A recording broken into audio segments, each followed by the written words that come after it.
I'm Marshall Kosloff, and this is Arsenal of Democracy. Never before has our American civilization been in such danger as now. Danger against which we must prepare. But we well know that we cannot escape danger by crawling into bed and pulling the covers over our heads. We must be the great arsenal of democracy. My guest today on the show is Foreign Policy's Pentagon and National Security reporter, Jack Detsch. Jack wrote a great piece of reporting on the challenges facing the Pentagon as we seek to rebuild the arsenal of democracy, as the United States faces potential theaters of conflict in Eastern Europe, the Middle East, and of course, the Indo-Pacific. In the conversation, Jack and I discussed these physical and policy challenges facing the Pentagon, and of course, the different weapon systems and munitions that we need to address those conflict zones. The difference again is these factories have packed up, right? You had like serial factories that were being converted to build guns, to build ships. You had Chrysler building tanks. You had shipyards that were run by Kaiser. You had the Ford Motor Company with enormous factories to build weapons, to build bombers. You don't have that type of system. So, I mean, the fact that World War II happened right at the end of, this hollowing out period economically in the Great Depression, you had so much slack capacity. You don't have that right now. So you actually have to kind of build this plane while you're flying it. Hope you all enjoy the conversation, and you can find a link to Jack's reporting in the episode's show notes. Jack Detsch, welcome to Arsenal of Democracy. Marshall, great to be here.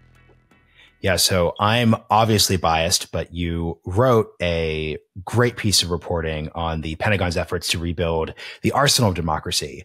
Why do you think it was worth kicking off 2024 with a piece on that issue? Why is it going to be one of the defining issues of this year? Well, I think you look at the overstretch that the Pentagon is facing right now, to basically be able to source weapons for 3 different conflicts, right? To help the Ukrainians fend off the Russians, to prepare for a conflict if China breaks over the border into Taiwan.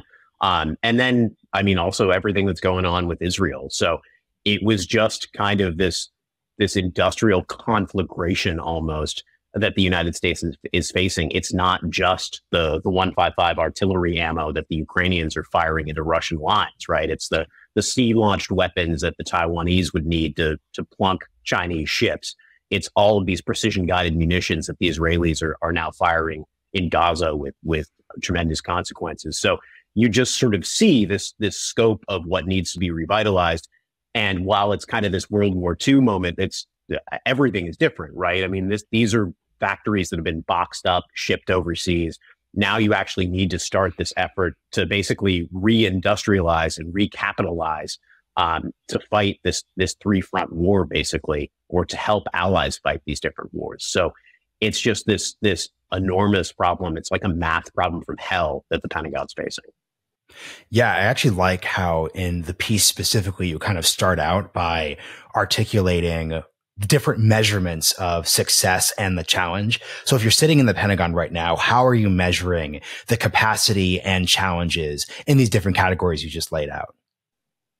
Yeah, so it's like in the piece lays out, right, these different stair steps that Bill LaPlante, who's basically the Pentagon's industrial chief, is looking at in his office, these production charts for these different systems. He has 155 millimeter artillery ammunition the Ukrainians are firing, and the Israelis to a lesser extent. He has these LRASMs, these long range sea-based missiles that the Taiwanese would need to fire. SAMs, Gimlers, of course, the weapons that have been loaded into the HIMARS batteries the Ukrainians are using. So just this enormous amount of systems and weaponry that the Pentagon is using. And these rates are going up and up and up. The Americans have actually been moving a lot faster than the Europeans, even though the Europeans created a lot of political will to mobilize last year. The European Union, for the first time in its history, became a major ammunition buyer, set this target to go up to 1 million shells to be provided to the Ukrainians. They're going to get to about half that. But meanwhile, you see the U.S. revising up its timelines getting to 100,000 shells a month by 2025, the end of that year. The problem is, again, we're in 3 hot wars right now. 2 hot wars. One potentially to come, I should say. Yeah, especially from a deterrence perspective, the third one. I think an interesting debate that you kind of see around these potential 3 theaters of conflict are potential trade-offs. So to what degree do the challenges we face in Ukraine intersect with the challenges we face in Israel and Gaza with the ones in Taiwan? Yeah, no, this is a fascinating question, and it's a one that I was thinking about a lot last year, because you had this debate basically between a lot of former Trump administration officials, most loudly Bridge Colby, basically saying, if you're providing weaponry to go up against a Ukraine fighter to help the Ukrainians fend off the Russians, you're potentially sacrificing bandwidth, weaponry that could be going to the Taiwanese. What we've heard from the Pentagon, from some pro-Ukraine Republicans on Capitol Hill, is that the math problem is universal, right? Like, the problem is fuses, gunpowder, shells, and it exists across the supply chain. So if you're creating more of these things, you're creating more inputs for all of these systems potentially. Now, I think as you go further down the supply chain, indeed, there are probably significant trade-offs. So I think the answer is probably you have a bit of both. You have some things where you are sort of trading one fuse for another fuse. You are trading some systems for one weapon system. And then you have the whole U.S. foreign military sales system, which has been entirely gummed up for years and years. The Taiwanese have a $1 billion backlog that doesn't just include these javelins, these missile systems that have been going to the Ukrainians that can be fired over the shoulder. The Taiwanese are still waiting for their F-16s, for instance. So just this enormous backlog that's basically facing the Pentagon, that all other countries are sort of in the waiting line. And now there's kind of the question too, right? Of it's not just sort of providing the weapons to the highest bidder, as was the case historically. The Pentagon and the administration and Congress are thinking about, how do you make these different strategic trade-offs too? If Saudi Arabia wants sea-based weapons, they might not be the highest strategic priority for the United States, even if they're offering up the most money.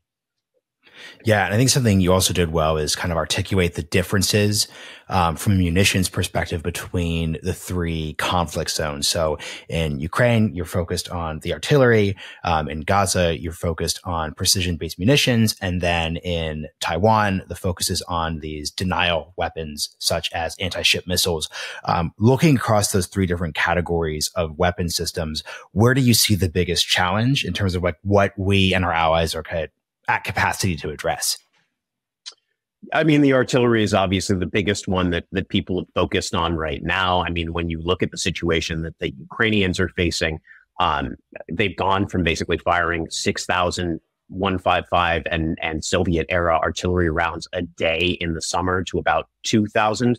The Russians are firing 10,000 rounds a day, and you already see the battlefield kind of converging on the Ukrainians. The Russians seem really poised to take this eastern city of Avdiivka, which would be their biggest gain since they took over Bakhmut last year. So the need is obviously very urgent for the Ukrainians. The need is obviously urgent for the Israelis too. When you look at these precision-guided munitions, you just burn through them so quickly because they never actually seem to have the exact explosive effect that everyone expects them to. So when you look at the reporting that's come out of think tanks in Washington, like CSIS, they think that you would run out of these precision-guided munitions within a week of starting a hot war in Taiwan if the U.S. was indeed to actually come and back up Taiwan against a Chinese invasion. So I think there's criticalities across the supply chain. 155 is going to be a huge focus this year. And there's just the politics of this, right? We can't ignore the elephant in the room that this administration seems interested in doing this. Their level of investment might not be what some hawks would like to see.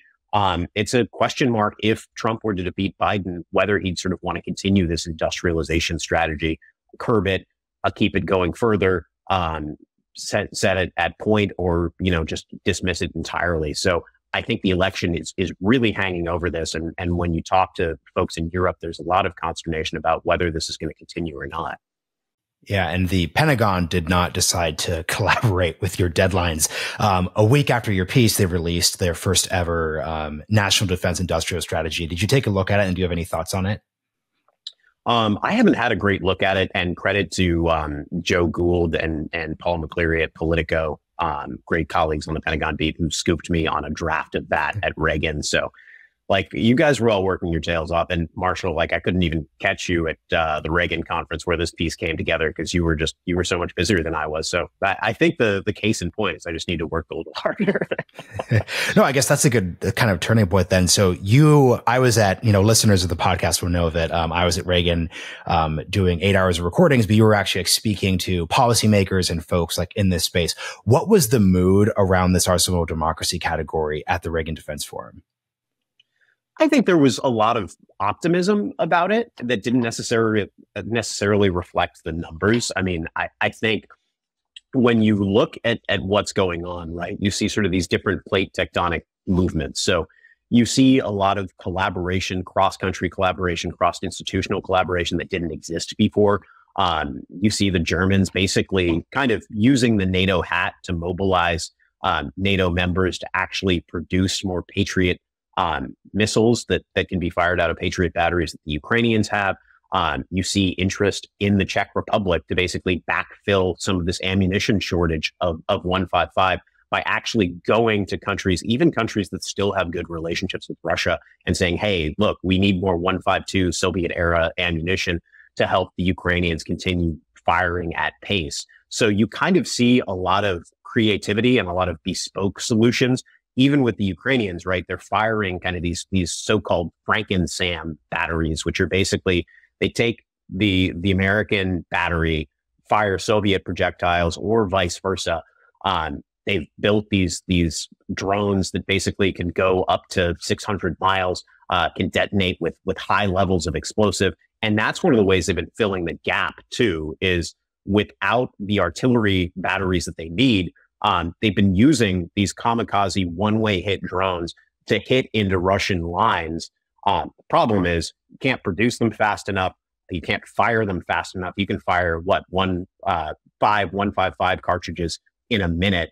You certainly can't fire as many drones into Russian lines in that amount of time unless you mass them before. So I think there's an ongoing concern about how do you deliver this stuff en masse. Is the political will there to actually keep it going?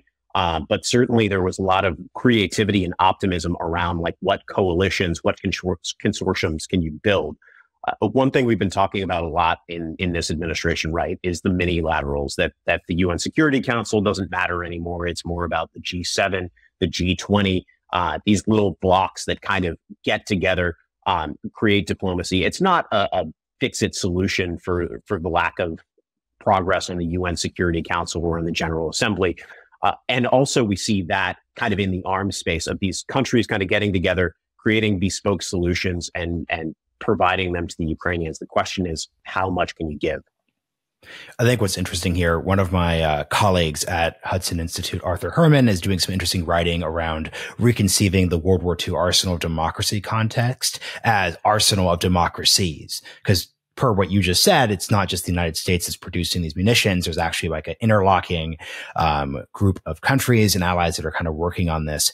I guess what I kind of wonder, though, is that unlike World War II, the conflicts aren't quite as tied together if you're an American ally. So, for example, you can be an American ally like Germany and completely be oriented with us on the questions of Ukraine, but that might not necessarily mean you're oriented in the same way with Israel, Gaza, or Taiwan.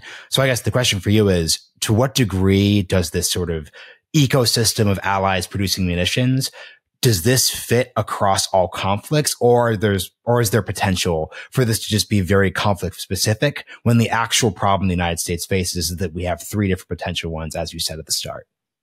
Oh yeah, no, the three-way problem is an American problem entirely, right? There's no real serious policymaker in Washington, inside, outside the administration, who thinks that there would be a serious European footprint backing up Taiwan if there was a war that kicked off in the Indo-Pacific, or forget Taiwan, even over the second Thomas Shoal between the Philippines and China or any other sort of hot war in Asia. It would be the United States, potentially Australia, potentially whoever wants to defend their turf, the Japanese, the Koreans getting involved. This is very much European specific. The Europeans trying to get their act together to focus on helping out Ukraine, and the U.S. also providing weapons to Israel. You have a lot of split in the European body politic about how to respond to Israel. Some states supporting Israel, some states not really as supportive, and certainly a lot less product moving when it comes to